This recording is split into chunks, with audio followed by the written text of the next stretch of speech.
All right, the thumbs up. I like to start the talk that way. So I want to switch and discuss maintenance mode feedback and our search for evidence for maintenance mode feedback in a population of galaxies that we've discovered in MaNGA that we refer to as red geysers. So as Joanna gave a prelude for, I'd like to first start with a little update on MaNGA. MaNGA stands for Mapping Nearby Galaxies at Apache Point Observatory. It's an IFU survey, and we're trying to get resolved spectroscopy for 10,000 galaxies in the nearby universe. And here is a slide that kind of gives you a sense of MaNGA in a nutshell. So we're part of the current Sloan 4 collaboration. We started in 2014, and we're on track to reach our goal of 10,000 galaxies by the time we finish in just a little less than a year from now. The way that we're carrying out this survey is by bundling together over 1,400 fibers into sets of fiber bundle IFUs. And you can see the distribution of IFUs, 17 science IFUs that we have for any pointing on the sky. And that allows us to get a very large sample of galaxies by the time we complete our survey. And some of the technology that allows this to happen is shown here. This is a cutaway of the ferrules that we use. These are very highly precise machined parts that, when fibers are inserted, allow you to get a very regular packing. And this is beautiful for having good sampling of your data and getting nicely resolved data cubes, which of course is the currency of our survey. So we're targeting Sloan 1 galaxies. This is kind of gives you a sense of the types of galaxies that we typically observe. This was actually from our first commissioning plate. And let me just describe a little bit about the survey in case that's of interest to folks in the room. So the spatial resolution is essentially set by the seeing. It's about 2 arc seconds. That corresponds to about 2 kpc for the galaxies in our sample.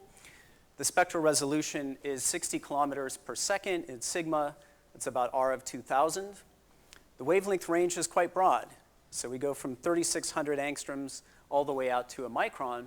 And we're trying to get decent signal to noise even in the outskirts, sort of per fiber for our galaxies.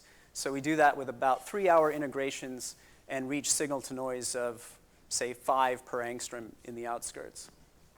This is all selected on Sloan 1 galaxies, so we know the redshifts, we know the luminosities. That allows us to generate volume-limited samples that are complete to about 10 to the 9 solar masses. And we can weight those so that our final sample is flat, or roughly flat in terms of stellar mass and color, and also achieves a uniform radial coverage.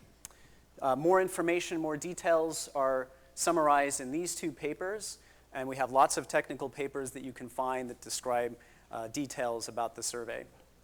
So we're excited to report that we've currently observed over 8,000 unique galaxies, so we're well on our way. And I just want to highlight that in December, we had a major public release of data. So there are currently almost 5,000 galaxies that are publicly available. But beyond the data cubes, we have for the first time released the maps of measured quantities that we've been using within the team. So you can get maps of ionized flux, H alpha, H beta. You can get stellar kinematics, stellar absorption features. All of those things are available to you now to go and play with. And it's not just downloading the data. We have a nice interface that we call Marvin. That's a web interface as well as a series of Python tools that allows you to hopefully interact with the data in an easy way. So I recommend that you go to the Marvin site, grab a random MaNGA galaxy, click on a part of the image that's of interest to you, and you'll see the spectrum at that location. I also want to mention MaSTAR, which is an additional survey that we've been carrying out in bright time. And this is a stellar library that we're trying to build. So we've got 8,000 stars observed. The first publications are coming out using MaSTAR, and we're hoping to start incorporating the MaSTAR stellar library into SPS models that we can then fit to the galaxy spectra. Lots of work being done by the team and by the community, something like 130 MaNGA papers either published or on the archive. So we're excited to be really realizing the fruits of the MaNGA survey. Okay, so what I want to focus on today is a really specific component of some of the things that we're doing. And I want to address the question of how do galaxies stay dead. By that I mean, how do they maintain very low levels of star formation? And so typically, a popular way of thinking about quenching is to invoke a need for sort of two different mechanisms. The first is maybe a quenching phase, some kind of event that shuts off star formation initially in the galaxy. But then we have this need to keep it low, and those may be separate mechanisms. There may be multiple things going on. But the focus today is the mechanisms that prevent star formation from recurring, given that we expect extra gas to be around. So this is just a little taste of the many different flavors of processes that have been suggested for maintaining low levels of star formation. But I think probably one of the more popular is radio mode feedback. And so that's kind of the angle that I would like to address today. And this idea has been around for quite some time, and I think it's inspired by what we see in giant radio galaxies sitting in the centers of massive clusters. We see evidence for these jets, which couple perhaps to X-ray bubbles, and a lot of work has been done to show that the energetics of those systems make sense, and that this may be an important heating mechanism for cool core clusters, something that I think we'll hear about maybe later in this session. So my question is, well, what about the more typical lower mass early type galaxies, right? This is seems to work well at high masses and in massive clusters, but what about more typical smaller early type galaxies, more prevalent ones? How do they stay red and dead? So this inspired us to look in the MaNGA's sample and try to study some of those typical early type galaxies. So what you're looking at here are what we eventually referred to as red geysers, but so far you're just seeing images from SDSS, the famous Sloan imaging that Allison mentioned. And you can see that there's nothing particularly interesting or revealing about the imaging, but we noticed that when we looked at maps of H-alpha equivalent width and other strong emission lines, we saw these interesting features, pretty weak, but bisymmetric and connected to the centers of the galaxies. And so we were quite interested in this, and we wondered if this might be some phenomenon related to activity at the AGN. Because we thought maybe these are flows of some kind, and we've selected these galaxies to be red by definition, we started referring to these as red geysers. So we have a sample of these, but to really try to understand what they're telling us, we dug into one particular example, which I'm showing here on the screen. This is our prototypical red geyser, and it's interesting in that the geyser here, the host galaxy on the right, has this companion, which you can see is in the midst of an interaction. And so this makes for an interesting story because we know that there's gas in the smaller companion galaxy that seems to be donating some material to the geyser host, and yet our evidence is very clear that there's no star formation detected in the larger red geyser hosting galaxy. So this seemed like a good place to look for the presence of maintenance mode feedback. And we spent a long time studying this galaxy. We're still learning about it. This is from a paper that we published in Nature in 2016. Edmund Chung was the lead author. And here what we were doing is trying to compile the evidence that we had for this particular galaxy. As I mentioned, we expect there to be star formation because we see cold material in the galaxy. There's no star formation that we can detect. And I think one of the key things that led us to have confidence that there is probably a wind in this galaxy is the velocity map here. So here's the H-alpha equivalent width. Here's the 2D ionized gas velocity. When you look at that, your first impression may be that that looks like gas in rotation. It's actually very poorly fit by a rotating disk model. And we spent a long time trying to understand if we could put these velocities in context. So what we did is we used the stellar kinematics to model the potential of the galaxy and predict what that gravitational potential would allow in terms of gas orbits inside the potential. And what you see is that the observed gas velocities significantly are significantly above what would be expected for gas that's just in rotation or in orbits in the potential well. And so we think that this is our most compelling evidence that there's an additional source that's driving this material, and that its velocities cannot be explained just through rotation alone. We made some energetics arguments that show that there is a radio AGN in this galaxy with sufficient energy to power the wind that we are interpreting, and that wind energy is sufficient to be interesting for heating the gas and preventing star formation from occurring. That was one particular source, but I want to emphasize my excitement about this population is that it's a population, and it's fairly common. We're seeing these objects in something like 5 to 10% of the red sequence. And so if this is a phenomenon that is regularly occurring in early type galaxies, it suggests that there's a duty cycle here, and that duty cycle is maybe connected to other phenomenons, such as minor mergers or instabilities that might exist in the ISM. So for me, that was what was particularly interesting, because this could be widespread enough to be an interesting mechanism for keeping star formation shut off in early type galaxies. So now I want to focus on 3 questions, and these are sort of follow-up questions based on what we know so far. So first, we want to just ask, if this picture is correct, are the red geysers associated with enhanced levels of AGN activity? That would be a natural prediction to test. We're going to also look for independent evidence that these really are winds that we're seeing in these galaxies. And finally, we want to understand what is the interface between these putative winds and the ISM. And if there is a heating process that's happening, what is it, and how does it operate? So I want to talk about work by Namrata Roy, who's here in the audience. She's a graduate student here in Santa Cruz, and she's really been taking the lead on addressing those questions. And so first, let's start with the connection between red geysers and AGN, specifically radio AGN. So in Namrata's paper from last year, she did find that there was an enhanced association between the optically selected, the MaNGA's selected red geysers, and the presence of radio AGN activity.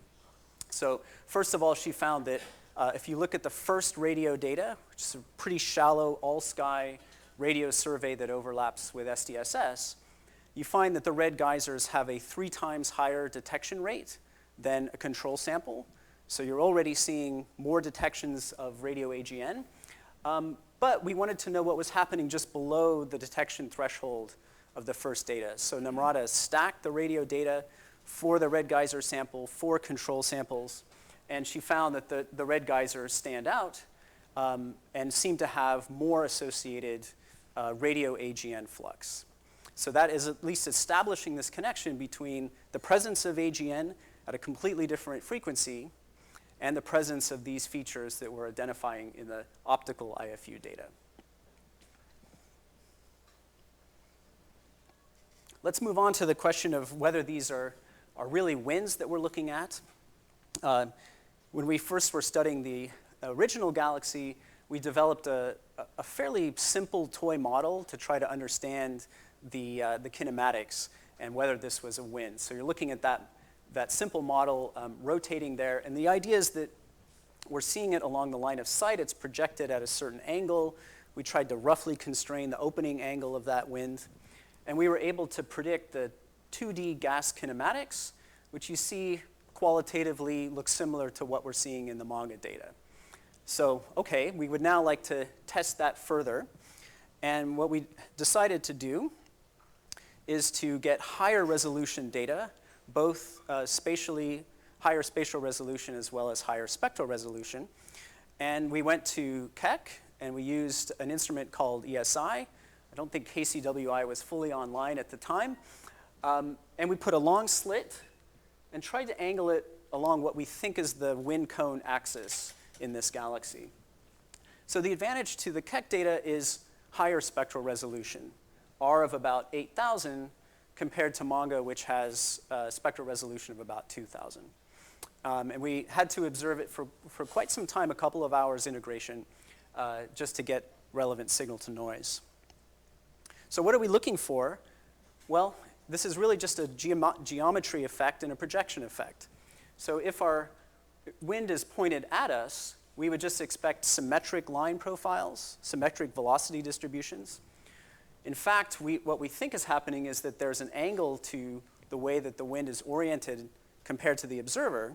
And so as you intersect different lines of sight, you expect to see a bulk velocity and then a tail as you intersect material that has less of a component along the line of sight. So on the red side, on the receding side of the wind, you might expect there to be a blue tail or a blue wing. And on the approaching side, on the blue side, you would expect there to be a red wing. Well, we think we're starting to see that in the KECC ESI data. So what I'm going to show you here is a series of N2 H alpha regions that Namrata has produced. We're starting at the center of the galaxy. You can see that the lines are roughly symmetric. But then as we march down the slit, on the approaching side, we think that there's evidence for a bit of a red wing on these lines. The asymmetry seems to go in that direction. And when we look at the red side of the galaxy, the receding part of the wind, it's less clear to us, but we think that there's something of a blue wing here that we're starting to pick up as well. We're in the process of trying to model this, but here is those sets of spectra kind of overlaid with the velocity offsets registered out. And if you look at this, you can start to see that trend, that on the blue side, there's more of a red component, on the red side, more of a blue component. So at least our first look at the data suggests that the line asymmetries in the higher spectrally resolved data are, again, consistent with that wind interpretation. And I think this is nice evidence if it holds up, because it's not what you would expect in any kind of rotating or random system. So the last question is, how does the wind heat the ISM? And we don't know the answer to that, but this is really sort of the future or next steps. And what we're interested in doing is looking at line ratio maps to try to diagnose the processes that are exciting the gas and also understanding the interface between the ionized gas and other gas components in the galaxy. So here is a N2 over H alpha map from MaNGA, not as good spatial resolution and spectral resolution as we would like. So what Namrata is going to do next is take the higher resolution ESI data and see if we can make line ratio maps, at least along the slits that we've placed on these galaxies, and try to really tease out the features that are occurring here in the line ratios, and maybe diagnose the difference between shocks or overdensities as an explanation for those features that we're seeing in these red geyser galaxies. I think we need help on the theory side to really understand what's going on here, and so I'm looking forward to thoughts from the audience and others to help us think through what the data can tell us about that interface and how much heating may actually be occurring. Okay, so let me wrap up. I started with a little summary of where we are in MaNGA. We're doing well. We're on track to reach our goal of 10,000 galaxies. Had a big data release in December. Lots of data products are available, so I encourage you all to go and play with them. And then I've really focused on red geysers and our efforts to look for maintenance mode feedback. So these are surprisingly common galaxies, and they may be a clue as to how galaxies maintain low levels of star formation at late times. Namrata Roy has shown in 2018 that red geysers have this enhanced association with radio AGN. We see that both in radio detections as well as in stacked analyses. And we're now trying to follow up and get independent evidence for the winds in these galaxies. Our first look at KECC data with higher spectral resolution shows asymmetries that go in the way that we would expect. And we're now trying to use that data to also evaluate line ratio maps and really understand the interface between the winds and the rest of the galaxy. So I think I should stop there. Thank you.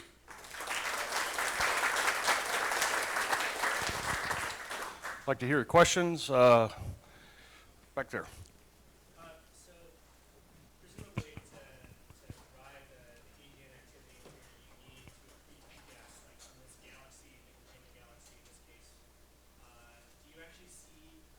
see the outflowing gas really clearly, but presumably there must also be inflowing cold gas that's being added to the system. Do you see evidence for that as well? Have you looked at cold gas? We do. So in that prototypical galaxy that I showed, we see evidence for sodium D absorption, which is offset from the main galaxy and has its own velocity structure. So to us, that's a clue of cooler material that may have been donated from the companion. And given that, do you have a sense of like a fraction of these geysers that have this companion nearby? Yes. So we've looked at this, and we haven't quantified it, but it's rare. It's not like they all have companions. They very rarely show signs of mergers or disturbances. We sort of picked one that was in the midst of an interaction, but it may not be representative. And in terms of evidence for cooler material, we can look for sodium D. It's not clear if we find it more often or not than the control sample. Sort of to be looked at more. I'm looking, okay, the student does have a question. So right here. So maybe this is more of a thoughts from simulator point of view. Whenever we see the wind like this going in bipolar directions, like in simulations, typically it doesn't mean that the galaxy is actually, there's no cooling. The cooling could actually occur from the opposite direction very easily. So the fact that there is a wind probably doesn't mean that the gas is heating enough that you're actually completely quenching. It's probably could still be cooling. I think what's needed here is that the cooling time of that gas in some vicinity of galaxies has to be larger than something than ample time. And you can write down the cooling time could be proportional to some power of entropy. There's like a one-to-one relationship. So if you can actually measure the level, if you elevate the entropy level of the gas in surrounding in galaxies, then you can think of this as the entropy threshold as a way of actually pointing. Once you elevate, the entropy elevates above the critical threshold, you can never cool anymore in the algorithm. So that may be one way to think That's about nice. the question. Yeah, thank you. Measure the density and temperature, and then you measure the entropy. There's actually a critical threshold that you can actually determine. Great. Okay. Kind of say, hey, once you go entropy level above this the critical threshold, you're quenched. Okay. So one way to Great. Thank you. Got time for one more? David? High resolution of the ESI could have principle to the ratios lost. So that would have to help to decouple some of the different portions of the design. Exactly the plan. The high signal noise adjustment is potentially new dimension to the point conscious ratio. It's exactly what we want to do. Yep. You just say that. Yep. Nope. I think it's great. Yeah. Okay, let's thank Kevin again. Thank you.